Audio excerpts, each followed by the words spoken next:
To a whole generation, he was the guy who never stopped moving. A firecracker of talent who moved so fast he could literally travel through time.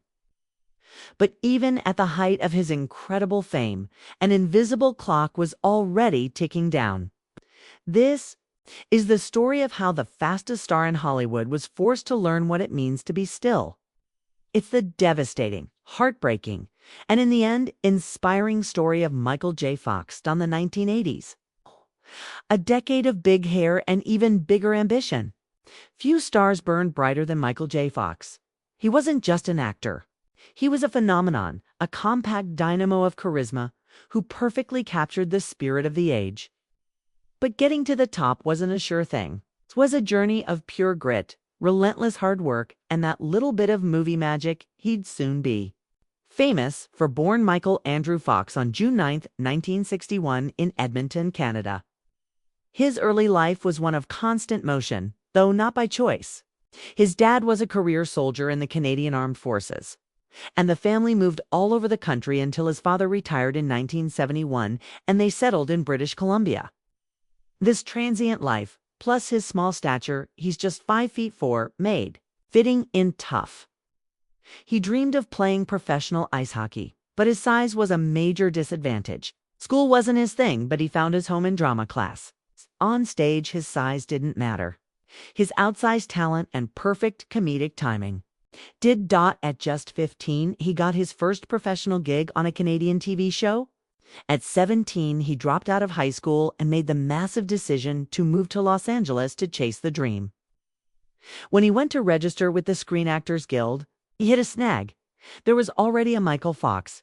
He didn't like the sound of Michael, a Fox, so he chose the middle initial J as a nod to actor Michael J. Pollard. And with that, Michael J. Fox was created. Those first years in Hollywood were rough. He was so broke he was selling off pieces of his couch for cash and living on macaroni and cheese. His big break almost didn't happen. The role was Alex P. Keaton on a new sitcom, Family Ties. The network executive Brandon Tartikoff famously hated him for the part, complaining that he was too short and that his face wasn't fit for a lunchbox. But the show's creator, Gary David Goldberg, fought for him, and that single decision changed TV history. Alex P. Keaton was supposed to be a side character, but Fox's performance was so funny and charming that he became the heart of the show. Audiences were absolutely captivated. Fox even took home 3 Emmy Awards for the role in 1986, 1987, and 1988. He wasn't just on a lunchbox. It was a household name.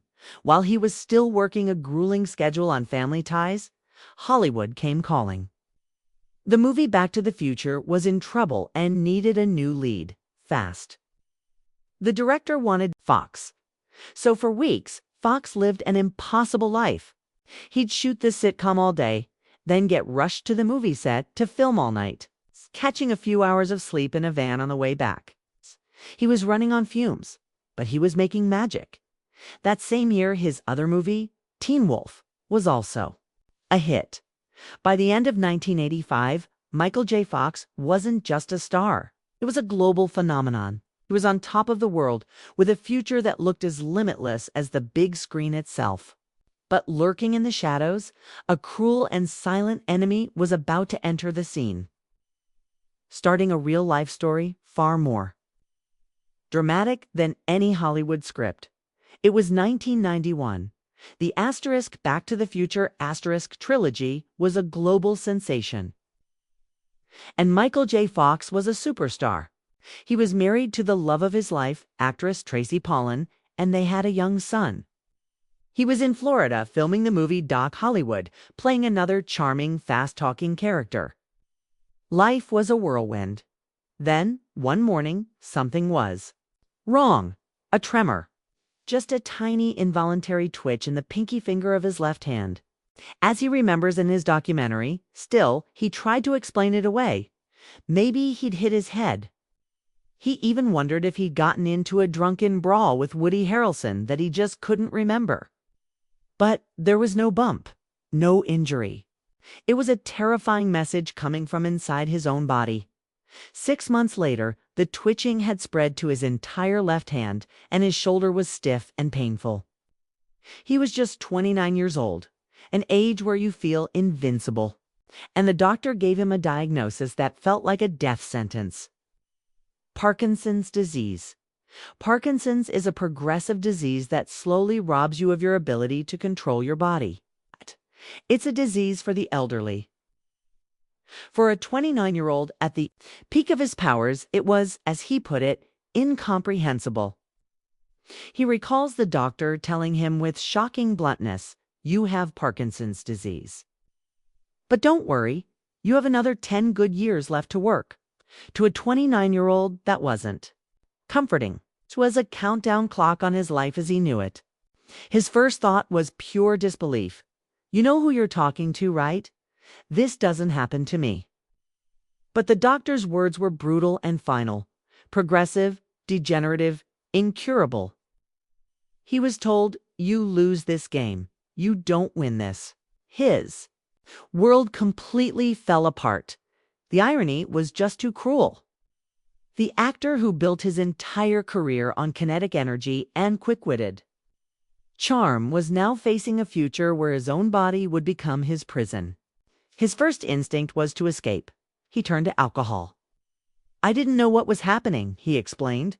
"I didn't know what was coming. So what if I could just have 4 glasses of wine and maybe a shot?" He started drinking heavily alone, every day trying to numb the terror.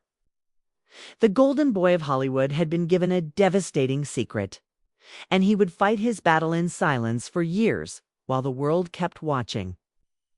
With no idea of the tragedy unfolding just off screen, for 7 long years, Michael J. Fox lived a double life. To the world, he was the same energetic star. In private, he was at war with his own body, in a desperate struggle to hide the worsening symptoms of his Parkinson's. It was a time of fear, secrets, and a performance more demanding than any role he'd ever played.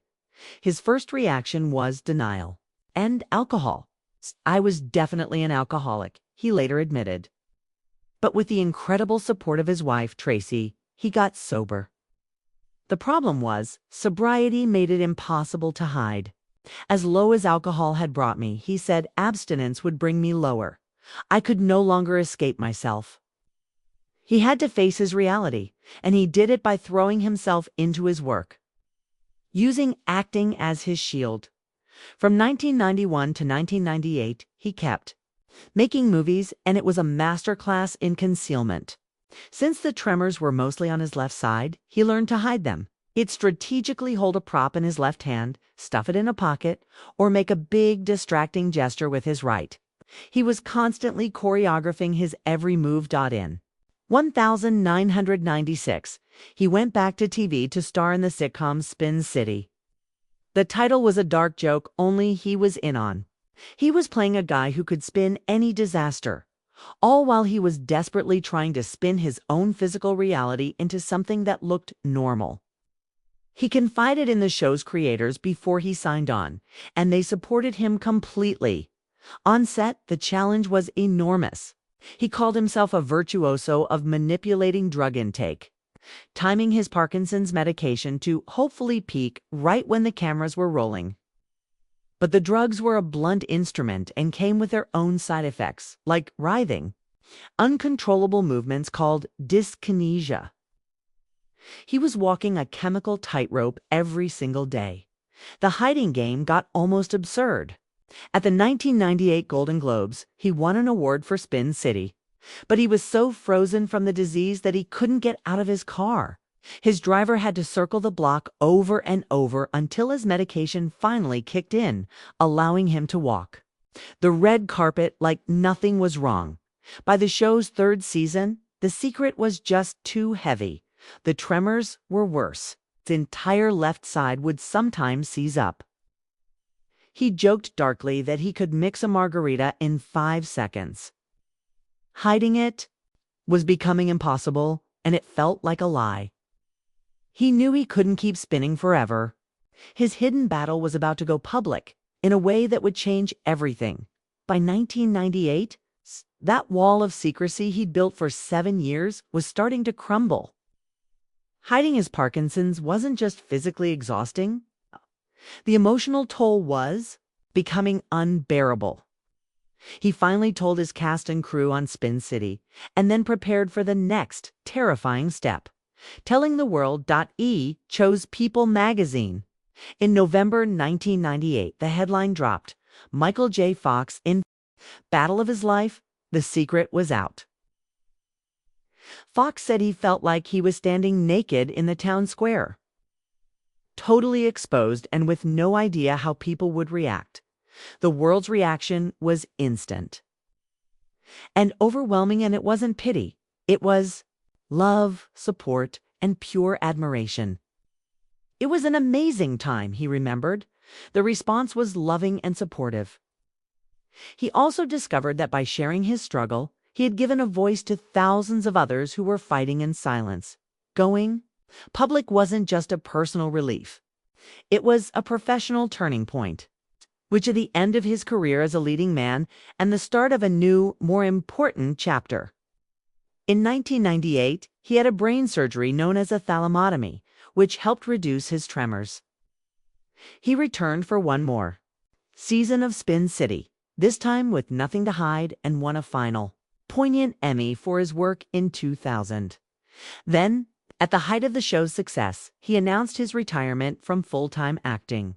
He wanted to spend his time with his family and on a new mission. This wasn't an ending. It was a total reinvention. He was trading his life as a Hollywood star for a new one as an activist. In 2000, he launched the Michael J. Fox Foundation for Parkinson's Research. He had been shocked at how little funding the disease received and was determined to change it. He told his team their mission was simple. We're in business to go out of business. The goal wasn't to live with Parkinson's, it was to end it. The foundation took an aggressive, results-oriented approach, funding risky, innovative research that other institutions wouldn't touch. The New York Times would later call it the most credible voice on Parkinson's research in the world. This new mission gave him a new purpose. Some people would view the news of my disease as an ending, Fox said. But I was starting to sense it was really a beginning. He even testified before Congress, choosing not to take his medication, so they could see the raw, unfiltered effects of the disease. His shaking testimony was a powerful plea for awareness.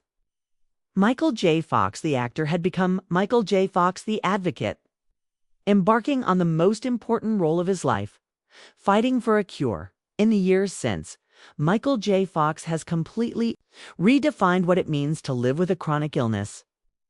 Now at 64, his fight with Parkinson's is a visible, daily struggle. The tremors, the stiffness, the falls, the trouble speaking, it's all there.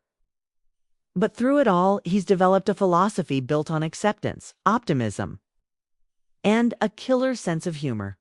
He's famously called his Parkinson's a gift. It's a shocking thing to hear. But he always follows it up with a heartbreaking clarification. It's the gift that keeps on taking. That one sentence perfectly captures the two sides of his reality. The disease has taken so much. Sucks. Having Parkinson's, he's said plainly, it's getting tougher, it's getting harder. Every day you suffer, but that's the way it is. And the physical challenges are brutal. He's broken bones in his face, arms, and hands from falling. He had to have surgery for a benign tumor on his spine, a procedure so serious he had to learn to walk all over again. The disease has forced him to face his own mortality head-on. In a moment of brutal honesty, he admitted, I'm not going to be 80. It's a devastating thought. You don't die from Parkinson's, but you die with it. The complications just shorten the runway, and yet, this is not a story about giving up. Fox lives by a simple mantra: acceptance doesn't mean resignation. For him, it's about looking a hard truth in the eye and asking, what now? His answer has been to live with gratitude. Gratitude makes optimism sustainable, he says. If you can find something to be grateful for, then you find something to look forward to, and you carry on. Through it all, his anchor has been his family, his marriage, 2. Tracy Pollan has been the bedrock of his life since day one of the diagnosis. He talks about their bond with awe and humor, once saying she's a cool chick who could have bolted, but she didn't. Their love story is the quiet engine that powers his resilience. His wit has become his best weapon. Finds humor in the darkest parts of his condition, quipping to a stranger after a fall, "You should see the other guy."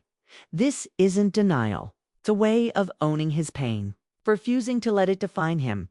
He's found a strange kind of peace in a disease that stole his ability to be still. It was one of the great ironies of my life. He wrote that only when it became virtually impossible for me to keep my body from moving would I find the peace. To stand in one place. I couldn't be still until I could literally no longer keep still. The tragedy of Michael J. Fox at 64 isn't just that a vibrant star got a terrible disease. It's the daily, painful grind of it all. But the triumph is the man himself, his refusal to be silenced, and his ability to find light in the darkness. If you really want to understand the man behind the legend, you have to watch the 2023 documentary, Still, a Michael J. Fox movie. It's a raw, honest, and unforgettable look into his daily life, beyond his own story. His real legacy might be the fight for a cure. The Michael J. Fox Foundation has become a powerhouse for medical research and a beacon of hope for millions. By visiting their website, you can see the incredible progress being made and find out how you can support their mission too. As Fox puts it, go out of business. So, is the story of Michael J. Fox a tragedy? In many ways, yes. It's a story of profound and heartbreaking loss. But it's also, without a doubt, a story of incredible hope. Since it started in 2000, the Michael J. Fox Foundation has raised over an incredible $2.5 billion, making it the largest nonprofit funder of Parkinson's research in the world. One of its biggest achievements is the Parkinson's Progression Markers Initiative (PPMI), the most comprehensive study of the disease ever. This massive effort led to what many call the holy grail of Parkinson's research, a breakthrough. Announced in 2023, Foundation-backed researchers discovered a definitive biomarker, way to scientifically detect the abnormal protein that is the signature of Parkinson's. This biomarker changes everything. For the first time, there's a definitive biological sign of the disease. In his own words, Fox expressed his powerful optimism about what this means, predicting that in the near future, they will be able to tell if you have it.